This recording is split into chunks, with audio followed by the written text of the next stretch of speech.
ప్రార్థన చేసుకొని దేవుని యొక్క వాక్యం ధ్యానిద్దాం. ప్రార్థన చేసుకుందాం. పరిశుద్ధుడానికి స్తోత్రము, సర్వోన్నతుడ సర్వాధికారి రాజా నీకే స్తుతి స్తోత్రములు తెలియపరుస్తున్నా. మరి ఒక సమయం మందు నజరేయుడైన యేసుక్రీస్తు ప్రశస్త నామమున అయ్యా మీరు ఇక్కడి వరకు నడిపించిన విధానాన్ని బట్టి నీకు వందనాలు తండ్రి. నీకు స్తోత్రములు. పరిశుద్ధుడా నీకు వందనాలు. మరి ఒక సమయం మందు ప్రభువా వాక్య ధ్యానింపులోకి మేము వచ్చుండగా నజరేయుడైన యేసు నామమున నీ ఆత్మను మా మధ్యలో ఉంచండి, నీ కృపను బయలుపరచండి అయ్యా. మరి వాక్యమును వినుటకు హృదయంలో ఉంచుకునేందుకు మా శరీరములను అయ్యా, మా హృదయములను, మా మనస్సులను సిద్ధపరచండి. సాతాను యొక్క అయ్యా మరి కుయుక్తులు తలంపులు ఏమీ పని చేయకున్నట్లుగా నజరేయుడైన యేసు నామమున దేవా నీ యొక్క కనుదృష్టిని మా పైన నిలిపి నీ వాక్యందు ప్రభువా లోతైన మర్మములను, లోతైన విషయాలు తెలుసుకున్న కృపను దయచేయండి తండ్రి. నీకు స్తోత్రం. ఈ సమయమంతయు నీ ఆధీనంలో ఉంచుకోమని అయ్యా, మరి ఏది ఏమైనప్పటికీ నన్ను నీ నోటి బూరగా వాడుకోమని నీ వాక్కు ద్వారా మమ్మల్ని దీవించమని యేసు నామమున ప్రార్థిస్తున్నాము తండ్రి, ఆమేన్. మంచిది. దేవుడి నామానికి మహిమ కలుగును గాక. మరి యొక్క సమయమందు ఫిలిప్పీయులకు రాసిన పత్రిక మరి 3వ అధ్యాయం 8 నుంచి 11 వచనాలను మనం ధ్యానిద్దాం. నిశ్చయముగా నా ప్రభు అయిన యేసు క్రీస్తును గురించిన అతి శ్రేష్టమైన జ్ఞానము నిమిత్తమై సమస్తమును నష్టముగా ఎంచుకొనుచు క్రీస్తును సంపాదించుకొని ధర్మశాస్త్ర మూలముగా నా నీతిని గాక క్రీస్తునందలి విశ్వాసము వలనైనను నీతి అనగా విశ్వాసమును బట్టి దేవుడు అనుగ్రహించు నీతి గలవాడనై ఆయన యందు ఆగపడు నిమిత్తమును ఏ విధము చేతనైనా మృతులో నుండి నాకు పునరుత్థానము కలగవలెనని ఆయన మరణ విషయంలో సమాన భావం గలవాడనై ఆయనను ఆయన పునరుత్థాన బలమును ఎరుగు నిమిత్తమును ఆయన శ్రమలలో పాలివాడనగుటకై ఎట్టిదో ఎరుగు నిమిత్తమును సమస్తము నష్టపరుచుకొని వాటిని పెంటతో సమానముగా ఎంచుకొనుచున్నాను. ఫిలిప్పీయులకు రాసిన పత్రిక అపొస్తలుడైన పౌలు ఈ యొక్క సంఘంలోకి ఈ పత్రిక రాస్తా ఉన్నాడు.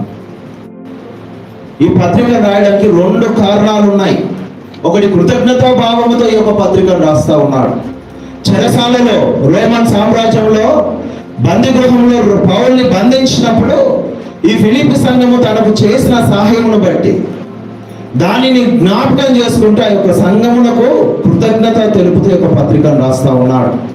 రెండవది ఏంటి అని అంటే మరి వారి యొక్క ఆధ్యాత్మిక జీవితమును బలపరుస్తూ వారి విశ్వాసమును బలపరుస్తూ వారు కలిగి ఉన్న క్రీస్తును వారు సేవించాలి, ఆ క్రీస్తు గురించి వారు తప్పించి ఆయనను ధరించుకోవాలన్న ఒక తపనతో ఈ యొక్క పత్రిక రాస్తా ఉన్నాడు.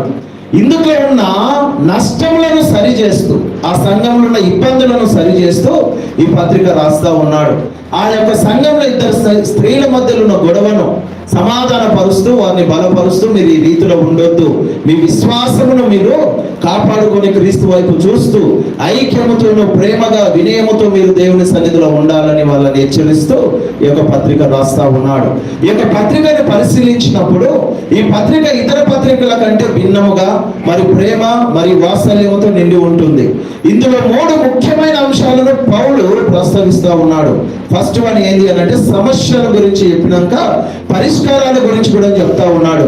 ప్రతి పరిస్థితుల్లోనూ ఆనందించడం నేర్చుకోవాలా, క్రీస్తు వలె వినయము కలిగి ఉండడం మరియు క్రీస్తును ఎరగడమే అత్యంత విలువైనదిగా భావించాలి అని చెప్పి ఆ సంఘానికి రాస్తా ఉన్నాడు. ఈ స్త్రీల మధ్యలో కానీ ఆ సంఘంలో వ్యక్తుల మధ్యలో ఉన్న ఆ యొక్క డిస్టర్బెన్స్ ఏదైతే ఉందో వాటిని అన్నిటిని మీరు తీసేసుకొని వినయముతోనూ ప్రేమతోనూ క్రీస్తు నిమిత్తము ఏక మనస్కులై ఉండి మీరు ఉండాలని చెప్తూ వారికి ఆ యొక్క పరిష్కార రూపంలో ఆయన రాస్తా ఉన్నాడు. అయితే ఈ యొక్క పత్రికను ఆనంద పత్రిక, సంతోషకరమైన పత్రిక అని కూడా చెప్పొచ్చు. ఎందుకు అని అంటే పౌలు తన జీవితం అంతయు కూడా తను క్రీస్తు నిమిత్తము తనను తను సిలువకు అప్పచెప్పుకొని, తనకు తను శ్రమలకు అప్పచెప్పుకొని, తనకు తను వెళ్తున్న ప్రయాణం అన్నిటిలో కూడా గొప్ప శ్రమను చూస్తూ ముందుకు వెళ్తున్నా కూడా తన నోటి నుంచి సంతోషముతో ఆనందంతో వస్తున్న మాట ఏంటో తెలుసా? ప్రభునందు ఆనందించుడి. మరలా చెప్పుదును, ప్రభునందు ఆనందించుడి. ప్రతిదాని విషయంలోనూ కృతజ్ఞతాపూర్వకముగా దేవుని చిత్తమును జరిగించండి అనే ఒక పత్రికలో ఆయన రాస్తూ వారిని బలపరుస్తున్న వారిగా ఉన్నారు. ఈ సంఘము చాలా ఇష్టమైన సంఘము.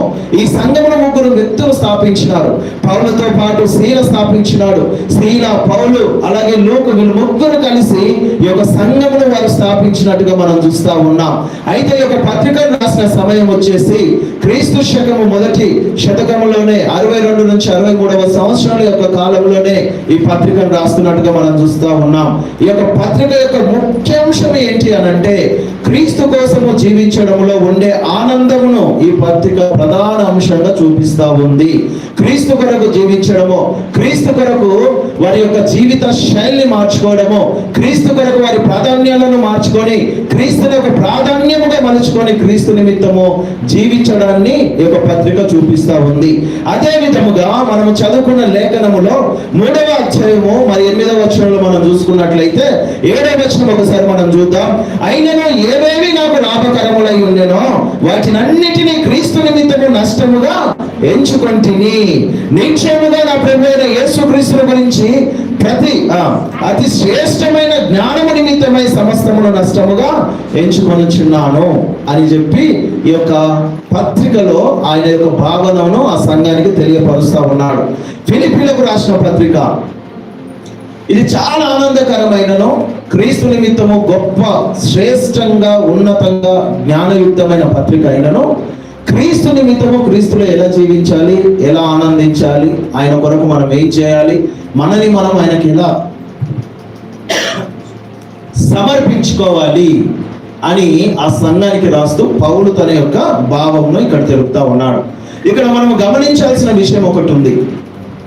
ఏంటి గమనించాల్సింది అని అంటే పౌలు యొక్క చరిత్ర మనం చూస్తే పౌలు యొక్క యూదుడు, ఒక పరిసయ్యుడు. పౌలు ధర్మశాస్త్రాన్ని బోధిస్తూ ఇతర మతాలను ద్వేషించేవాడు. తను కలిగి ఉన్న యూద మతము ముందు ఏ మతం వచ్చినా కూడా సహించేవాడు కాదు. ధర్మశాస్త్రము ప్రకారముగా నీతిమంతుడుగా జీవించిన వాడు. ధర్మశాస్త్రమును వారి యొక్క మందిరాలలో బోధిస్తూ ఆ ధర్మశాస్త్రము ప్రకారంగా తన నాయకత్వములో మరి తను ఉంటున్న విధానాన్ని అంతటిని కూడా దేవునికి మహిమకరముగా మలుచుకొని జీవిస్తున్న వ్యక్తి. తన జీవితం అంతా చూసుకున్నట్లయితే తన జీవితం అంతట్లో కూడా మతపరమైన ధర్మశాస్త్రం అనుసరిస్తూ ఒక నీతివంతునిగా తనను తను ఎంచుకునే వ్యక్తిగా పౌలు కనబడుతూ ఉన్నాడు. ఆ యొక్క మతానికి వ్యతిరేకమైన క్రైస్తత్వమును, యూద మతానికి వ్యతిరేకమని, యేసుక్రీస్తు ప్రభువారు యూదుడు కాదని, ఆయన యూదుడు అయినప్పటికీ కూడా ఆయన మనుష్య కుమారుడు కాదు, దేవుని కుమారుడు కాదు, మెస్సయ్య కాదు, రక్షకుడు కాదని, ఆయనను ఎవరైతే అనుసరించి ఆయన యొక్క సన్నిధిలో ఎవరైతే ప్రార్థన ద్వారా వాక్యము ద్వారా యేసుక్రీస్తును కొలుస్తున్న ప్రతి ఒక్కరిని కూడా ఈయన ఏం చేసినాడు అని అంటే వారిని సంహరించడము అదే పనిగా వారి ఆయన ముందు ఉంచుకొని ఆయన ప్రయాణిస్తూ ఉన్నాడు. క్రైస్తవులను హింసించేందుకు ఈయన బయలుదేరుతూ ఉన్నాడు. అలా బయలుదేరుతున్న యొక్క వ్యక్తిని దమస్కు ప్రాంతంలో దేవుడు దర్శించి తన సాధనముగా మలుచుకున్నాక పౌలు అప్పుడు క్రీస్తు మెరిగి ఆయన అంటూ ఉన్నాడు కదా, ధర్మశాస్త్రము నిమిత్తముగా నేను నీతివంతుడను కాదు, కానీ క్రీస్తు యందున్న విశ్వాసం ద్వారా నేను నీతివంతులుగా తీర్చబడాలి. పాత నిబంధన కాలములో నువ్వు నీతివంతుడు అయి ఉంటే నువ్వు అబద్ధం చెప్పకపోతే నీతివంతుడవు, నువ్వు ఎలాంటి పాపము చేయకపోతే నువ్వు నీతివంతుడవు, వ్యభిచారింపకపోవడము, దొంగతనము చేయకపోవడము, అలాగే నీ హద్దుల్లో నీవు ఉండి చట్టపరముగా ఆ ధర్మశాస్త్రము ప్రకారముగా నువ్వు నడుచుకొని ఉండట అదొక నీతికి నిదర్శనంగా పాత నిబంధన చూపిస్తా ఉంది. వాటన్నిటిని పౌలు తన హృదయంలో తలపేసుకొని అంటూ ఉన్నాడు, నన్ను మించిన నీతివంతులు లేదని తన సాక్ష్యాలను తను సెలవిస్తా ఉన్నాడు. ఒకసారి క్రీస్తును రిసీవ్ చేసుకున్నాక అంటా ఉన్నాడు, పాపులలో ప్రధాన పాపిగా నేను కనబడతా ఉన్నానని చెప్తా ఉన్నాడు. అది క్రీస్తుకు ధర్మశాస్త్రానికి ఉన్న వ్యత్యాసం. ధర్మశాస్త్రం ముందు మనం వెళ్ళిపోతే మనల్ని పాపులుగానే గుర్తిస్తుంది. మనం ఏమి చేసినా నువ్వు పాపివి పాపివి పాపివి పాపి అని పదే పదే పదే పదే మనకు జ్ఞాపకం చేసేదే ధర్మశాస్త్రము. ఇదిగో దీని ప్రకారం నువ్వు ఇలా చేస్తా ఉన్నావు. నీ యొక్క పాపానికి అక్కడ ప్రాయశ్చిత్తం ఉండదు. నీ పాపం నుండి నిన్ను కాపాడదు. మనం చేసే పొరపాట్లను బట్టి, బలహీనతలను బట్టి ధర్మశాస్త్రము శిక్షిస్తుంది, కానీ దాని నుంచి మనం రక్షించే విధానం కానీ మార్గం కానీ అది చూపించదు. కానీ క్రీస్తు అట్లా మనం చేసే ప్రతి పొరపాటును కూడా తన ముందుకు వెళ్ళినప్పుడు మనల్ని ప్రేమించి, మనల్ని క్షమించి, మనల్ని హత్తుకొని విశ్వాసము ద్వారా మనల్ని నీతిమంతులుగా పరిచేదే క్రీస్తు యొక్క తత్వం. అందుకే పౌలు ఇక్కడ అంటా ఉన్నాడు, చూడండి ఇక్కడ ఈయన ఏం చెప్తా ఉన్నాడు, క్రీస్తుని ఎరుగుట. మనం చూస్తా ఉన్నాము ఏమని, ఎలానంటే నిశ్చయముగా నా ప్రభువైన యేసుక్రీస్తుని గురించిన అతి శ్రేష్టమైన జ్ఞానము నిమిత్తము. ఎస్, నోయింగ్ క్రైస్ట్, యేసుక్రీస్తు యొక్క శ్రేష్టమైన జ్ఞానము గురించి ఆయన ఇంకా అప్పటికైనా చాలా సంఘాలను కట్టినాడు, చాలా పరిచర్య చేస్తా ఉన్నాడు, అనేకులను బలపరుస్తూ ఉన్నాడు, వారి విశ్వాసం కూడా వాళ్ళని నడిపిస్తూ ఉన్నాడు. అయినా కూడా నేనంట ఇంకా ఏదో శ్రేష్టమైన జ్ఞానము క్రీస్తులో ఉంది, అది నేను కనిపెట్టాలని లోతైన విషయాలను ఇక్కడ తవ్వి చూస్తా ఉన్నాను. అందుట్లో మొదటి పాయింట్ ఏంటో తెలుసా? ఈరోజు మన థీమ్ వచ్చేసి పౌలు యొక్క ఆశలో మరి మొదటి పాయింట్ ఏంటో తెలుసా? క్రీస్తుని ఎరిగి ఉండుట, నోయింగ్ క్రైస్ట్. క్రీస్తు గురించిన సంగతులను తెలుసుకోవడం కంటే మరింత లోతైన అనుభవం గురించి పౌలు మాట్లాడుతూ ఉన్నాడు ఇక్కడ. యేసుక్రీస్తు ఎవరు అంటే రక్షకుడు, నిజ దేవుడు. ఆయన ఈ లోకానికి వచ్చి శిలువలో మరణించి మన నిమిత్తము, మన పాపాల నిమిత్తము ఆయన ఆయన శిలువలో మరణించి తన రక్తం ద్వారా మనల్ని కలిగి పవిత్రపరిచాడు. ఇది కాదు, ఇదేది అనుభవపూర్వకమైనది కాదు. ఇదే రీతిలో పౌలు కూడా ఇదే రీతిలో ఉంటే అనుభవపూర్వకంగా క్రీస్తుని తెలుసుకోవాలన్న తత్వం ఆయనలో పుట్టేది కాదు.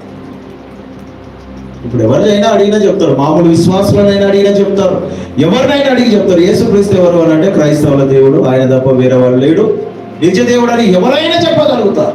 కానీ అనుభవపూర్వకముగా లోతైన అనుభవం గురించి పౌలు ఇక్కడ మాట్లాడుతూ ఉన్నాడు. లోతైన క్రీస్తును మనం తవ్వి చూడాలా. లేఖనంలో పౌలు అంటాడు, పాలు తాగే పిల్లల వలె కాదు, మీరు బలమైన ఆహారము తినేవారిగా ఉండాలా. అనునిత్యము క్రీస్తు నిమిత్తము ఏదో ఒకటి మర్మము మనం తవ్వి చూస్తూ ఉండాలా. క్రీస్తును వ్యక్తిగతంగా ఎరిగి ఉండడము, ఆయనతో సావాసము చేయడం అని పౌలు యొక్క ముఖ్య ఉద్దేశం ఇక్కడ మనకు కనబడతా ఉంది. కాబట్టి శ్రేష్టమైన జ్ఞానము, నిశ్చయముగా క్రీస్తుని ఎరగాలన్న శ్రేష్టమైన జ్ఞానము గురించి ఆయన కనిపెడతా ఉన్నాడు. ఒకసారి మనం చూద్దాం. యోహాను సువార్త 17వ అధ్యాయము 3వ వచనంలో అంటారు కదా, దేవుని ఎరిగి ఉండటం వలన ఎలాంటి లాభం మనం కలుగుతుంది అనేది అక్కడ మనం చూద్దాం. అద్వితీయ సత్యదేవుడైన నిన్నును నీవు పంపిన యేసుక్రీస్తును ఎరుగుటయే నిత్య జీవము. పౌలు యొక్క గోలంతా ఏమా? క్రీస్తు. ఆ క్రీస్తుకు వచ్చే రిజల్ట్ నిత్య జీవము. యేసు ప్రభుని ఎరగడం వల్ల ఏమవుతుందంట? నిత్య జీవము అనేది మనము పొందేవారిగా ఉంటాం. దీనికోసము మిగతా వాటన్నిటినీ కూడా పౌలు ఏం చేస్తా ఉన్నాడంటే చెత్తగా పోలుస్తా ఉన్నాడు. తన దృష్టిలో, తన జీవితంలో, తను చదివిన చదువులు అన్నిట్లో కూడా తనకు ప్రాముఖ్యంగా కనిపించింది ఏందో తెలుసా? క్రీస్తులో దాగి ఉన్న జీవం. ఆ జీవము పొందాలి అని అంటే, అమ్మా, ఆ జీవము పొందాలి అని అంటే తను కలిగి ఉన్నదంతా కూడా ఏం చేసుకోవాలా?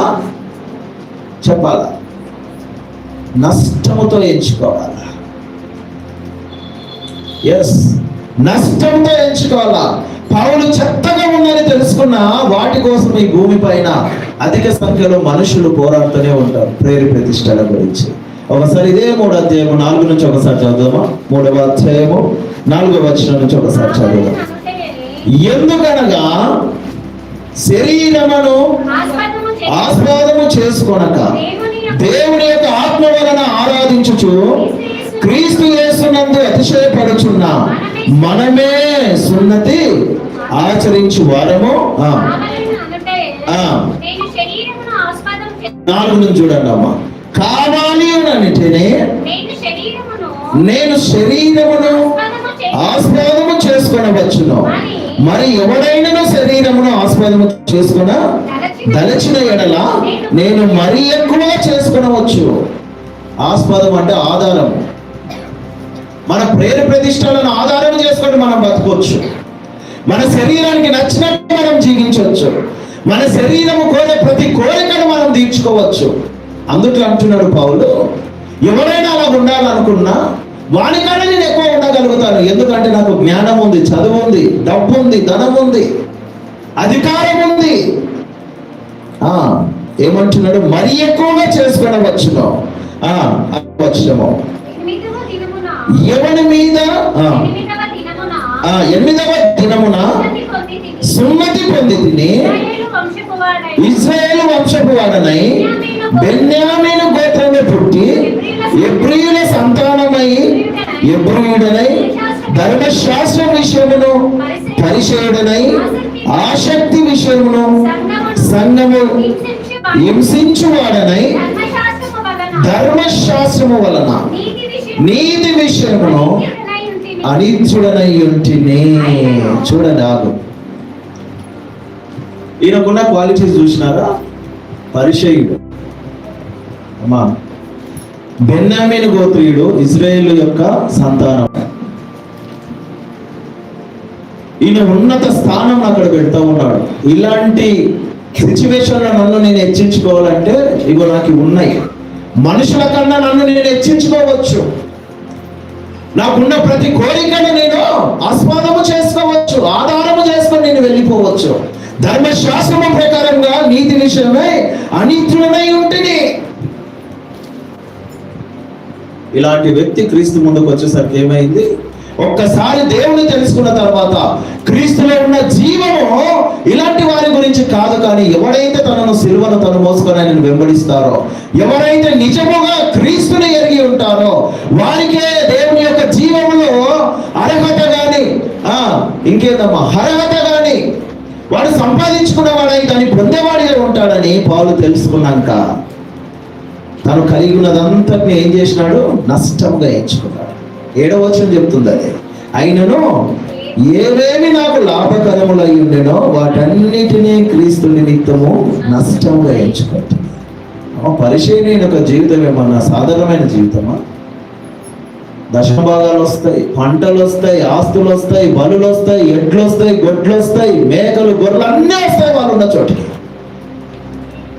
వారు వెళ్తున్న మార్గంలో మామూలు వ్యక్తులు ఎవరినూ నిలబడరు. అలాంటి స్థానము కలిగిన వాడు పౌలు.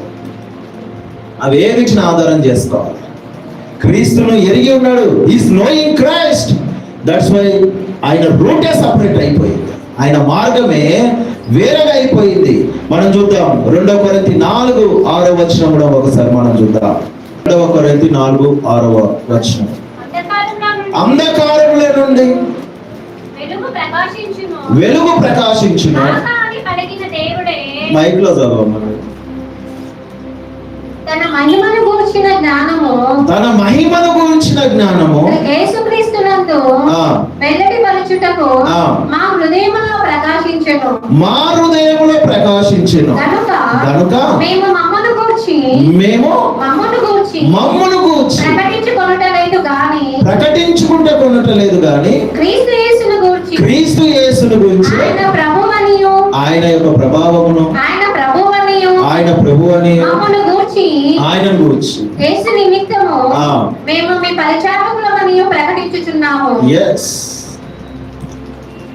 ఒక పరిచయుడుగా ఉన్నవాడు ఒక పరిచారకునిగా పిలువబడతా ఉన్నాడు. ఇక్కడ చూడండి, క్రీస్తు ముఖమందున్న దేవుని యొక్క మహిమను గురించిన జ్ఞానము వెలుగును ఇచ్చుటకు చీకటిల నుండి వెలుగు ప్రకాశించునని పలికిన దేవుడే మా హృదయములలో ఏమైందంటమ్మా? ప్రకాశించినాడంట. వారి హృదయంలో దేవుడే ప్రకాశించినాడంట. ఆ ప్రకాశవంతమైన వెలుగును చూచిన వెంటనే వీళ్ళేమనుకున్నారు? ఇది కదా నిజమైనది, ఇది కదా దేవుని ఎరిగి ఉండుట అని చెప్పేసి సమస్తమును వదులుకొని శ్రేష్టమైన జ్ఞానంను వెతుకుతూ మళ్ళీ పౌలు లోతైన అనుభవంలోకి దిగుతా ఉన్నాడు. చూడండి, రెండో పాయింట్ మనం చూద్దాం. సమస్తాన్ని నష్టపోవడం, లూజింగ్ ఆల్ థింగ్స్. సమస్తమును నష్టపోవడము. ఏ రీతిలో నష్టపోవడము అని అంటే, అతని దృష్టిలో తనకు చెందినవన్నీ, మతం ఇవ్వగలిగేది అతనికి చెందినవన్నీ, తను సంపాదించుకోవాల్సినవన్నీ కూడా తను కష్టపడి, తను ఎవరు ఏమి వెళ్ళినా ఏమడిగినా కూడా ఇచ్చేవాళ్ళే. తను ఉంటున్న మతం తనకి ఎప్పుడు ఏం తక్కువ చేయాలా, ఒక అధికారిని చేయాలనుకుంది, ధర్మశాస్త్రం పైన ఒక పండితుని చేయాలనుకుంది, ఒక ప్రధానమైన స్థలములో ఒక అధికారం ఇవ్వాలని అనుకుంది. కానీ ఎప్పుడైతే నిజమైన నాయకుని ఎరిగి ఉన్నాడో, ఆ నాయకుని పెరిగిన తర్వాత తను కలిగి ఉన్న సమస్తమును తను ఏం చేసుకున్నాడమ్మా? నష్టముగా ఉంచుకున్నాడు. లోకంలో ఉన్న వాటిని అన్నిటిని నష్టముగా, చెత్తగా ఏం చేసేసుకున్నాడు ఆయన. తనకున్న యొక్క ఫస్ట్ నా యొక్క ఆయన గురించి ఆయన చెప్పుకుంటున్న వాటిని మనం చూస్తుంటేనే అర్థమవుతాం. మరి ప్రభువారు చెప్పిన మాట కూడా అదే కదా. మత్తయి సువార్త 16:24-26 మనం చూస్తాం. ఎవడైనా నన్ను అనుసరించాలనుకుంటే తమ సిలువను ఎదుకొని నన్ను అనుసరించాలని చెప్పి. సిలువ శ్రమకు నిదర్శనము, సిలువ బహు కష్టానికి నిదర్శనము. క్రీస్తును అనుసరించాలనుకుంటే వాడు ఈ లోకంలో ఉన్న ప్రతిదానిని కూడా ఏం చేయాలా? వదులుకొని క్రీస్తుని తనను నడిచేవాడిగా ఉండాలి. పౌలు యేసుక్రీస్తు ప్రభువారి గురించి తన సిలువను తనే ఎత్తుకొని క్రీస్తును అనుసరించేవాడిగా ఆయన కనబడతా ఉన్నాడు. ఎందుకు అని అంటే ఆయన అంటా ఉన్నాడు కదా, ధర్మశాస్త్ర మూలమైన నా నీతిని గాక క్రీస్తునందలి విశ్వాసము వలనైన నీతి, అనగా విశ్వాసమును బట్టి దేవుడు అనుగ్రహించు నీతి గలవాడనై ఆయన యందు ఆగుపడు నిమిత్తము.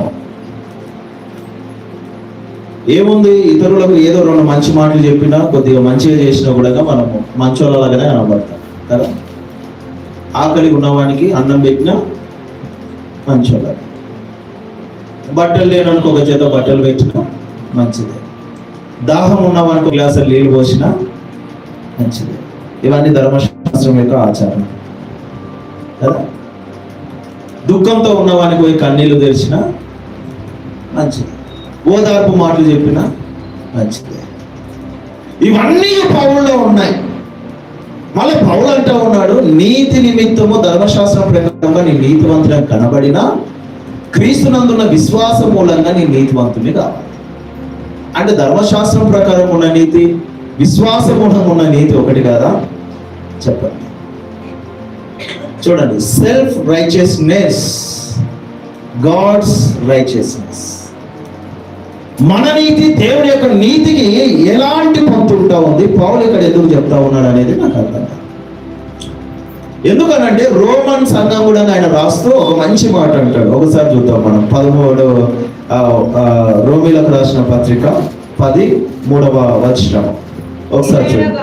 ఏలయనగా వారు దేవుని నీతిని ఎరగక తమ స్వనీతిని స్థాపింప ఏందమ్మా పూనుకొనొచ్చు దేవుని నీతికి లోబడలేదు. ఇప్పుడు పౌలు చేసింది ఏంది?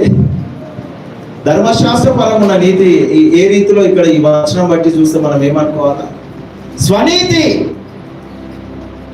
ధర్మశాస్త్రము మూలముగా తను నడుచుకొని నీతిమంతుడు కనబడిన కూడా క్రీస్తు ముందుకు వచ్చేసరికి తన స్వనీతిగా అది కనబడింది. ఎందుకనంటే మన ప్రభు అయిన యేసుక్రీస్తు ప్రభువారు తన నీతిని ఏ రీతిలో ఉంచినాడో ఇక్కడున్న మనకి ఎవ్వరికి కూడా ఆగుపడడం అనేది చాలా కష్టం, కనిపించడం అనేది చాలా కష్టం.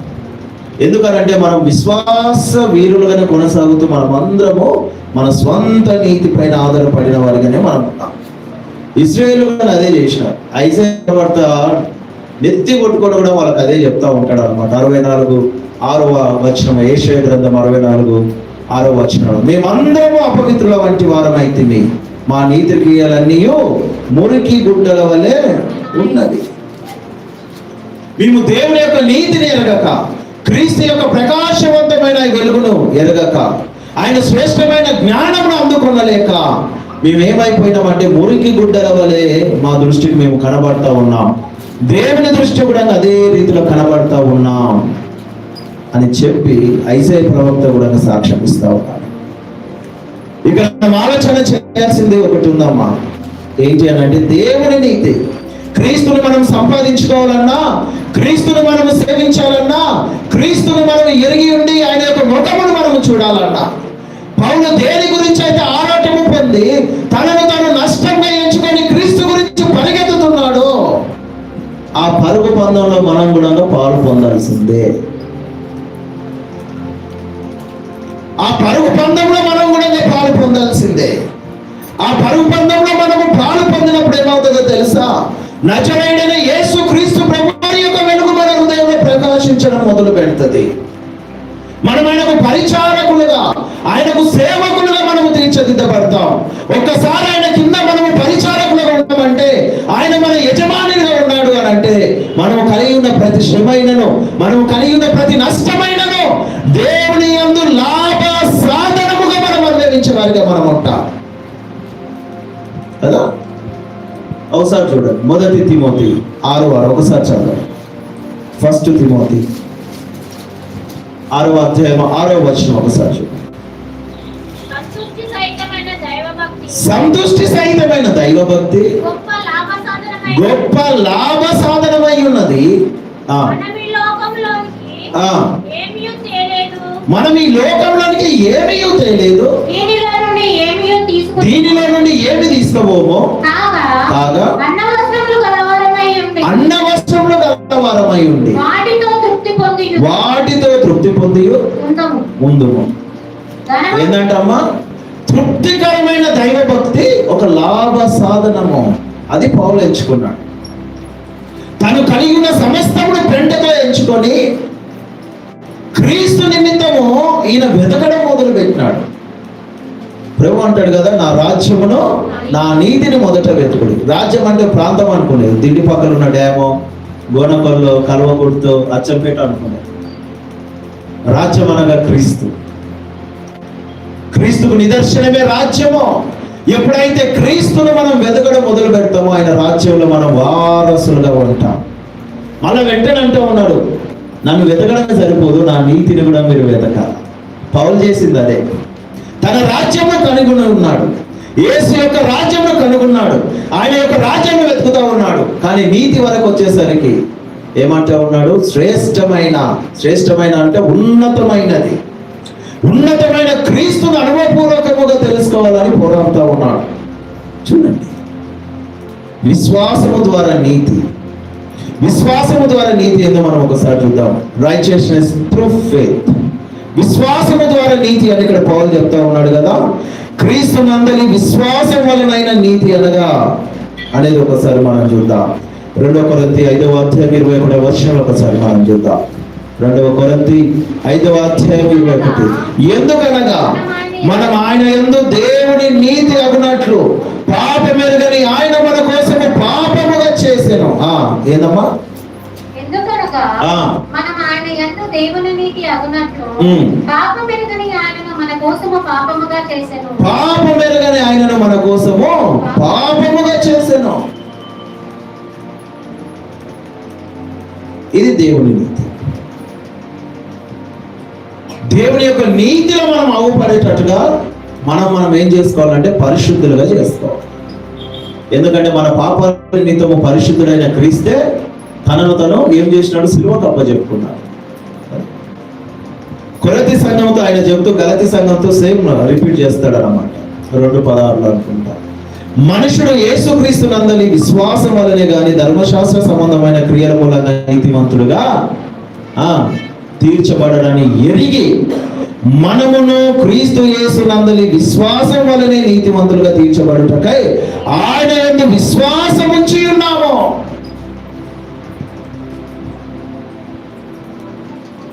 నీతిమంతుడు ఎప్పుడు కానీ ధర్మశాస్త్రం మూలంగా నీతిమంతుడిగా ఎంచబడడు. ఒకవేళ ధర్మశాస్త్రమే నువ్వు నీతిమంతురాలు అని చెప్పింటే క్రీస్తు వచ్చే అవసరం లేకుంటుంది. ధర్మశాస్త్రం పని ఏంటో తెలుసా? నువ్వు పాపము చేయకుండా చూడడమే. ధర్మశాస్త్రం అనగా నేను ఒక క్రమంలో పెట్టడానికే కానీ క్రీస్తు దగ్గరికి నేను చేర్చేందుకు కాదు. భారతదేశ రాజ్యాంగం మనను దేవుని రాజ్యానికి చేరుస్తుందా? రాజ్యాంగానికి సంస్కృతిలో ఉన్న పేరేంటి చెప్పాలి? ధర్మశాస్త్రం. చట్టానికి ఉన్న పేరేందా? చట్టమును. ధర్మశాస్త్రం అంటున్నాం. మన దేశ ధర్మశాస్త్రం ఇట్లుంది, దాని రాజ్యాంగం, అదే చట్టం. ఇలా అనేకమైన చట్టాలు ఉన్నాయి, అనేకమైన ధర్మశాస్త్రాలు ఉన్నాయి. చూసుకుంటే వెళ్తే 100ల కొలది 10ల కొలది ధర్మశాస్త్రాలు బయటకు వస్తూనే ఉంటాయి. అవి ఏవి నిన్ను నన్ను నీతివంతులుగా తీర్చదు. చట్టపరంగా నేరం చేయకుండా జైలుకోకున్నంత మాత్రం ఇక మనం మంచోళం అవుతామా? మేబీ వాళ్ళ దృష్టిలో పడకుండా ఏదో చేసి జస్ట్ అట్లా తప్పు. ఇప్పుడు అబద్ధము, దేవుని యొక్క ధర్మశాస్త్రం ప్రకారం అబద్ధము పాపము, చట్ట ప్రకారము అబద్ధము పాపమే. కానీ తప్పించుకునే అవకాశాలు ఏంటుంటాయి?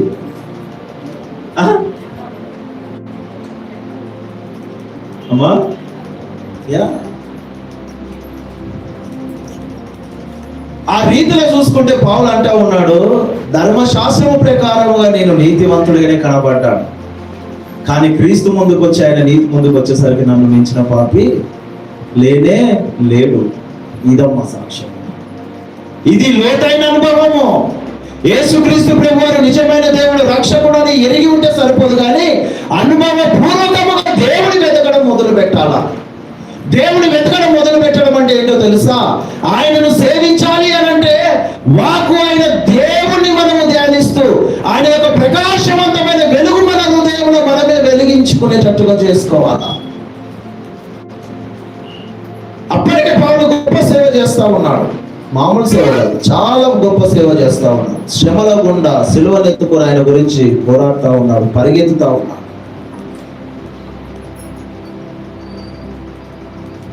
ఆ సంఘము ఫిలిప్పు సంఘానికి చెప్తాం, ఏమాత్రమైన గర్వంతో దేని చేతనైనా వీళ్ళు ఊగిపోతారేమని చెప్పేసి దేవుడు వారికి మళ్ళా పౌలు ద్వారా ఒక పుషప్ ఇస్తా ఉంటారు. మీరు చేసే భక్తి, మీరు చేసే ప్రార్థనలు, మీరు చదువుతున్న వాక్యధనం అంతా బాగానే ఉంది, కానీ ఇంకా మనము లోతుగా క్రీస్తును తెలుసుకోవాలి. మనం ఇంకా క్రీస్తును సేవించాలా. మనం దేవుని సేవించి ఆయనను ధరించుకునే వారిగా మనం ఉండాలా అని చెప్పి పౌలు ఆ యొక్క సంఘానికి మళ్ళొకసారి జ్ఞాపకం చేస్తా ఉన్నాడు. చూడండి అమ్మా, 10వ దాంట్లో మనం చూస్తాం కదా, క్రీస్తు శ్రమల సావాసం, ఫెలోషిప్ ఆఫ్ హిస్ సఫరింగ్. క్రీస్తు యొక్క శ్రమలలో సావాసం కలిగి ఉండాలని చెప్పి మనం ఇక్కడ చూస్తా ఉన్నాం. చదవడం 10వ వచనం ఒకసారి. ఏ విధము చేతనైనను మృతులలో నుండి నాకు పునరుత్థానము కలగవలెనని ఆయన మరణ విషయంలో సమాన భావం. ఇది ఎంత పెద్ద మాట అండి! సమాన భావము గలవాడగా ఆయన పునరుత్థాన బలము ఎరుగు నిమిత్తము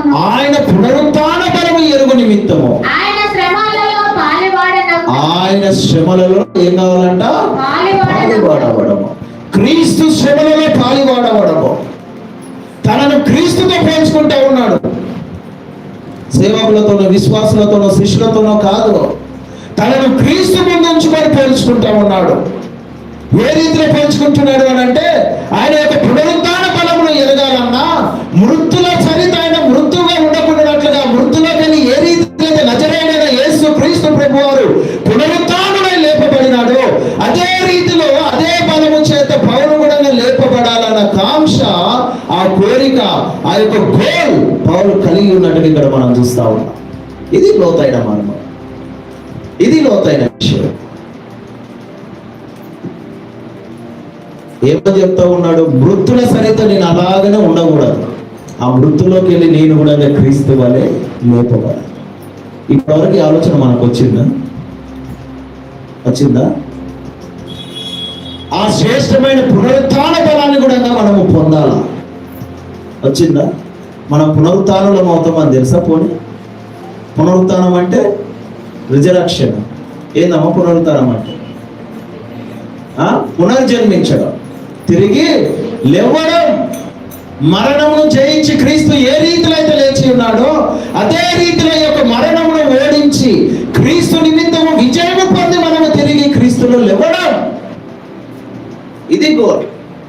అందుకే ఆయన ఏం చేసినాడు? ఆ పునరుత్థాన బలం పొందేందుకు సమస్తమును నష్టముగా ఎంచుకున్నాడు. సమస్తమును నష్టంగా ఇచ్చుకున్నాడు.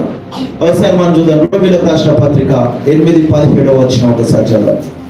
క్రీస్తు శ్రమలో సావాసం ఏ రీతిలో కలిగి ఉండాలో అక్కడ మనం చూడొచ్చు. మనము పిల్లలమైతే వారసులము, అనగా దేవుని వారసులము, క్రీస్తుతో కూడా మహిమ పొందుటకు ఆయనతో కూడా శ్రమ పడిన ఎడల క్రీస్తు తోటి వారసులము. దేవునికి మహిమ కలుగును గాక. చప్పట్లు కొట్టి దేవుని మహిమ పలుకుతాం. కొట్టండి గట్టిగా. ఎస్, ఎంత చక్కటి మాట అమ్మా ఇది. చెప్తున్న నాకైతే గూస్ బాంబ్స్ వస్తా ఉన్నాయి. మరి వింటున్న మీకు ఎట్లుందో తెలియదు. మనము పిల్లలమైతే వారసులము, అనగా దేవుని వారసులము, క్రీస్తుతో కూడా మహిమ పొందుటకు ఆయనతో కూడా శ్రమ పడిన ఎడల క్రీస్తు తోటి వారసులం. తోటి వారసులు ఎవరు ఉంటారు? అన్నదమ్ములు కదా. తోటి వారసులు ఎవరు ఉంటారు? నా తోటి వారసుడు నా అన్నను, నా అన్న పిల్లలు, ఇట్లా ఎవరో ఉంటే తోటి వారసులు. ఇక్కడ ప్రభువుడు ఆయన యొక్క మహిమ పొందిన వారికి సమానత్వాన్ని ఇస్తా ఉన్నాడు. అంటే నా సరితనే మీరు, నా కింద కాదు, నా పైన కాదు. పౌలు ఎంత జ్ఞానం కలిగిన వాడై ఉంటే ఇలాంటి బోధ, ఇలాంటి ఒక రాత ఆ సంఘానికి ఇవ్వచ్చండి.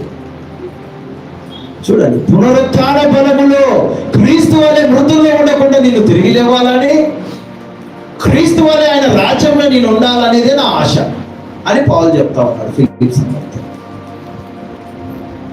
రోమన్ సంఘానికి వచ్చేసరి కూడా అదే చెప్తా ఉన్నాడు. ఏమని? ఆయన మహిమ పొందుటకు ఆయనతో కూడా శ్రమ పడిన ఎడల.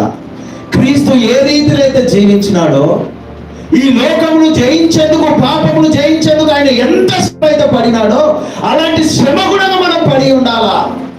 ఆ శ్రమలో పాలివాళ్ళం అవుతేనే క్రీస్తుతోటి వారసులుగా తన రాజ్యంలో మనం ప్రవేశిస్తామని చెప్పి పౌలు రోమన్ సంఘంతో చెప్తా ఉన్నాడు. నా పేరు రోమన్స్ కొలసి పట్టణం కూడా అదే చెప్తా ఉన్నారు. 1:24 1:24 ఒకసారి మనం చూసుకుందాం.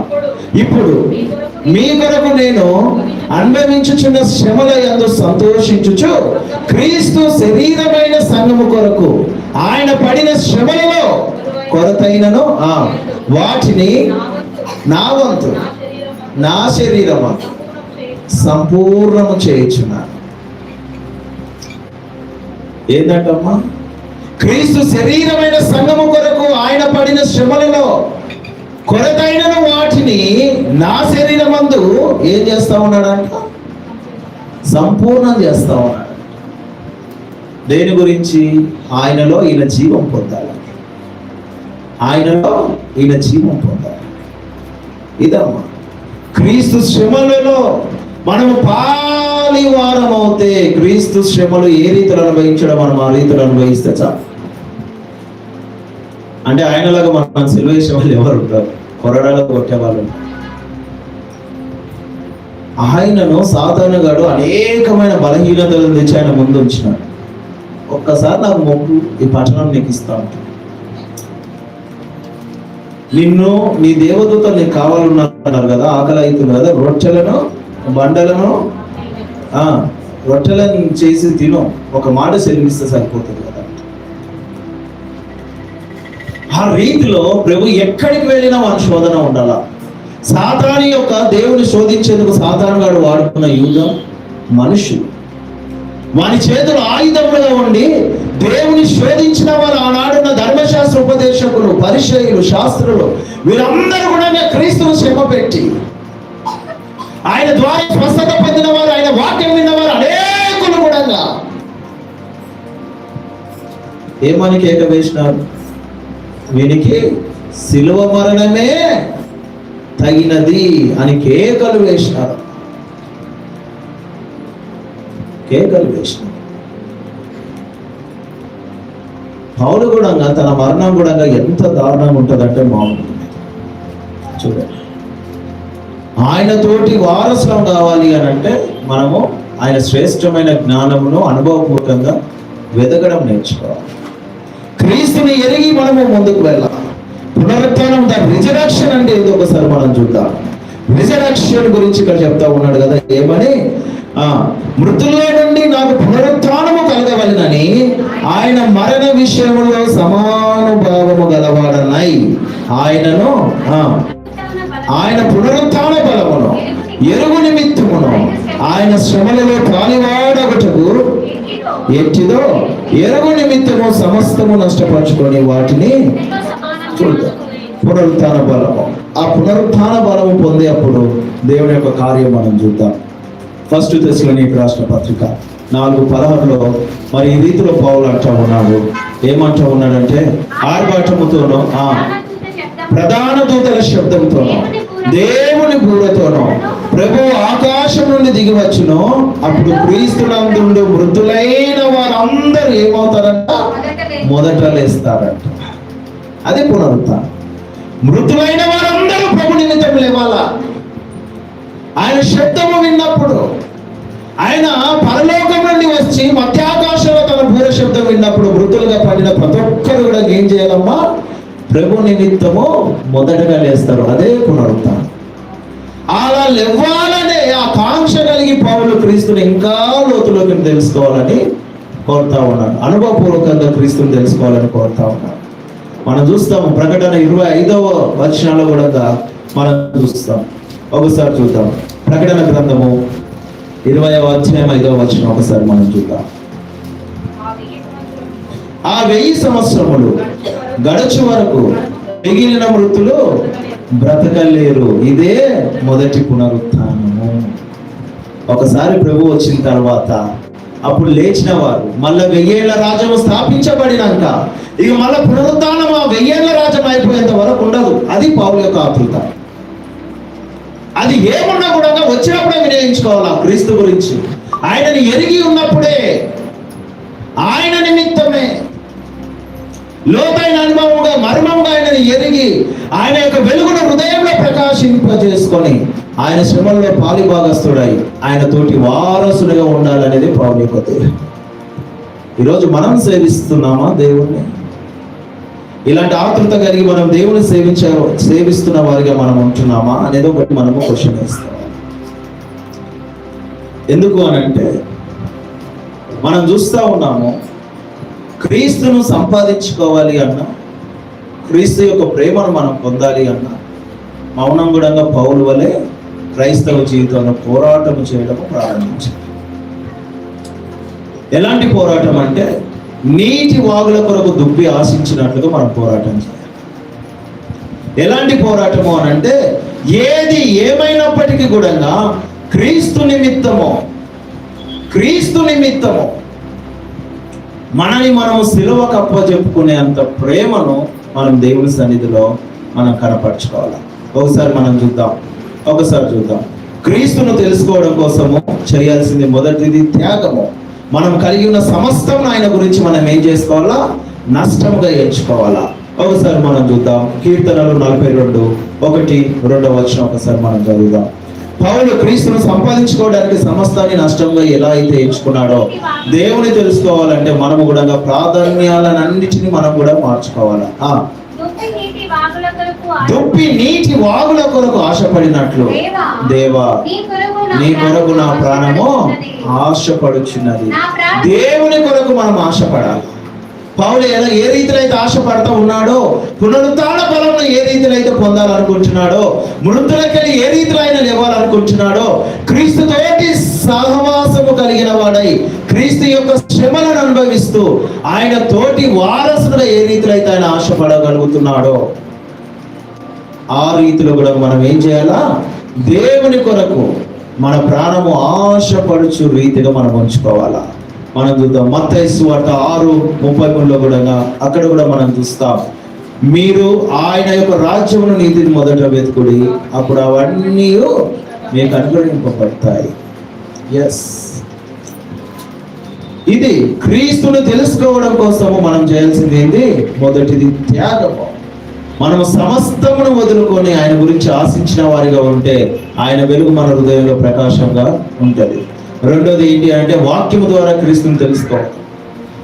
ఆశించడమే కాదు, త్యాగం చేయడమే కాదు, వాక్యము చదువుతూ ప్రతిదినము క్రీస్తును గురించి మనం తెలుసుకోవడం అనేది చాలా ఇంపార్టెంట్. ఎందుకనంటే ఆ వాక్యమే క్రీస్తు కనుక.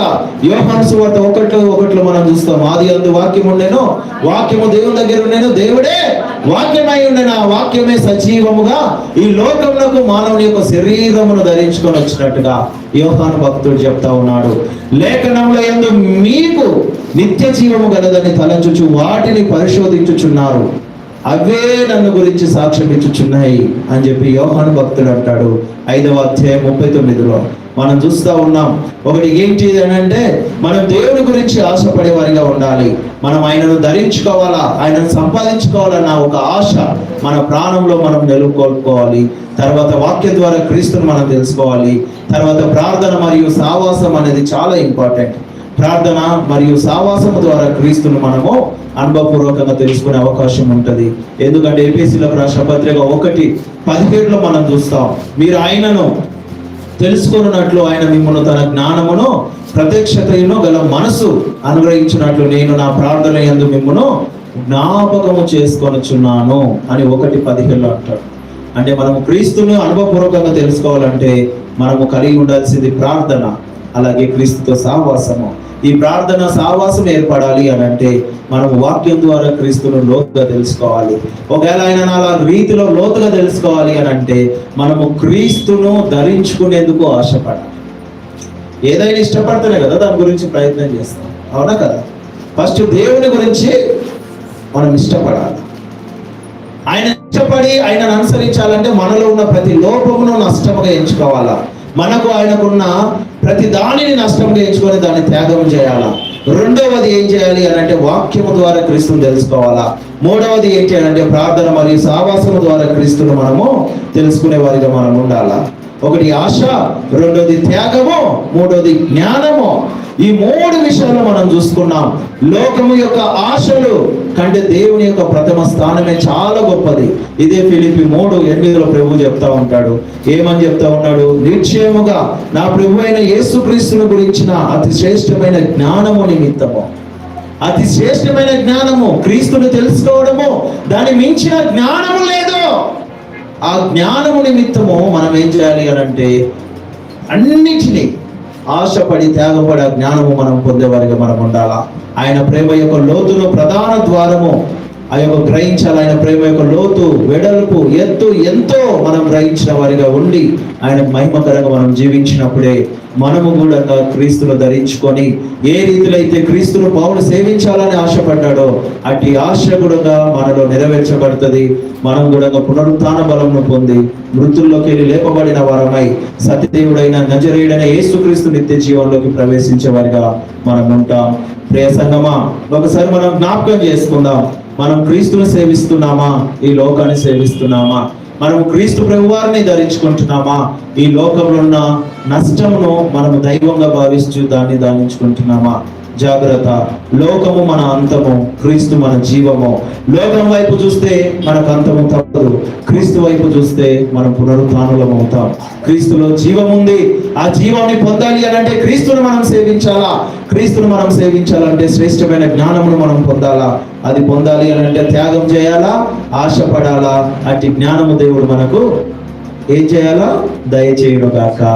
ఆమేన్. దేవుడి యొక్క మాటలను దీవించి ఆశీర్వదించును గాక. ప్రార్థన చేసుకుందాం. మనమందరం కూడా ప్రార్థన చేసుకుందాం. దేవా, నేను సేవించాలన్న ఆశ మాకున్నది, కానీ ప్రభువా త్యాగం అనే గుణం మాలో లేదు. అయ్యా, నేను సేవించాలన్న ఆశ మాకున్నది, నేను ధరించాలన్న ఆశ మేము కలిగి ఉన్నాం. కానీ ప్రభువా మేము ఏ సైడ్ మేము ప్రయాణిస్తా ఉన్నామో మాకు అర్థం అవుతలేదు. అయ్యా, దయచేసి మమ్మల్ని క్షమించమని ప్రార్థిస్తున్నాం. అయ్యా, నీ నామ మహిమార్థమై నీ కృప యందు బలంగా ఎదిగే కృపను మాకు దయచేయండి. పౌలు వలె అయ్యా నీ కృపలో అనునిత్యము ఎదిగే వారిగా, అయ్యా లోతైన అనుభవంలో నిన్ను తెలుసుకొని, అయ్యా పునరుత్థాన బలము పొంది మృతుల వలె కాకుండా సజీవుల వలె ప్రభు మమ్మల్ని లేపమని ప్రార్థిస్తా ఉన్నా. తండ్రి, నీకు స్తోత్రములయ్యా. పరిశుద్ధుడా, నీకు వందనాలు. సర్వశక్తిమంతుడా, సర్వాధికారి, నీకే స్తుతి స్తోత్రములు తెలియపరుస్తున్నాం. విన్న వాక్యము ద్వారా మా హృదయంలో మీ ప్రకాశవంతమైన వెలుగును వెలిగించండి. నీ మహిమను, నీ కృపను ప్రభువా మాకు కనపరచమని ప్రార్థిస్తున్నాం. నజరేయుడైన యేసు నామమున దేవా నీకే వేల కొలది కృతజ్ఞతాస్తుతి స్తోత్రములు తెలియపరుస్తున్నా. అయా పౌలు కలిగి ఉన్న ఆశ, అటు త్యాగము, అటు జ్ఞానము మాకు దయచేయమని ఎంబీఏ సంఘంలో ఉన్న ప్రతి విశ్వాసిని యేసు క్రీస్తు ప్రశస్త నామమున తండ్రి జ్ఞానవంతులుగా పునరుత్థానులుగా జీవించు వారిగా నిలబెట్టుమని ఇటు వాక్యమును హృదయంలో భద్రపరచుకొని అనేకులకు మాదిరికరంగా నీకు మహిమకరంగా ఉండే కృపను దయచేయమని యేసు నామమున ప్రార్థిస్తున్నాము తండ్రి. ఆమేన్, ఆమేన్.